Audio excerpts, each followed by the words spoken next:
In a small village in the Philippines, there lived a girl and her mother. The girl, Tina, was always stubborn and unwilling to do as she was told. She never wanted to do any work or chores. Her mother worked restlessly and asked very little of her daughter, but Pina was always making excuses. Pina had always made the same excuse about how she could never find anything. It seemed like she didn't even try.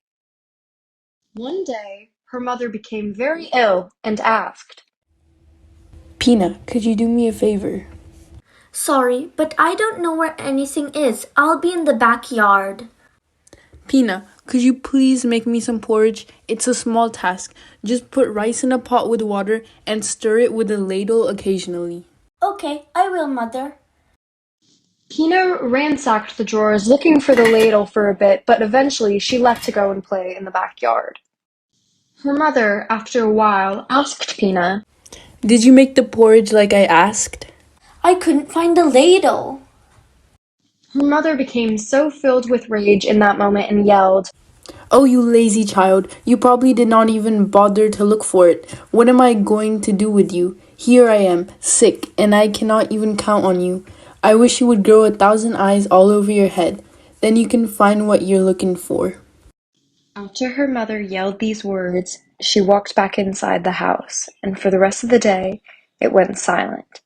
She began to logically think that her daughter was just trying to be quiet so she wouldn't get in that much trouble. She anxiously waited for Pina to come back, but she never did. So her mother cooked for herself. Later on, she checked the backyard for any sight of Pina, but surprisingly, she wasn't there. That lazy kid probably went to a friend's house so she did not have to do any more errands for me. The tired mother went back to her room to rest in hopes of getting better and recovering. Even though she was weak, she did all things by herself and gave up on finding Pina. More time had passed with no sight of Pina, and her mother was almost sure she had run away. After she finally recovered, she went off to go look for Pina, but no one had seen or heard from her in months. She was ridden with guilt about fighting with her daughter the last time she had seen her. More time had passed, and while her mother was sweeping the backyard, she stumbled across a plant which contained a yellow fruit. The yellow fruit had slight resemblance to Pina's head, but with 1,000 eyes. A light bulb clicked in the mother's head. The words that she had stated to her daughter cursed her into becoming a plant. In honor of her daughter, she named the fruit Pina, and cared for it like her own. The fruit spiked in popularity and spread throughout the country and then the world.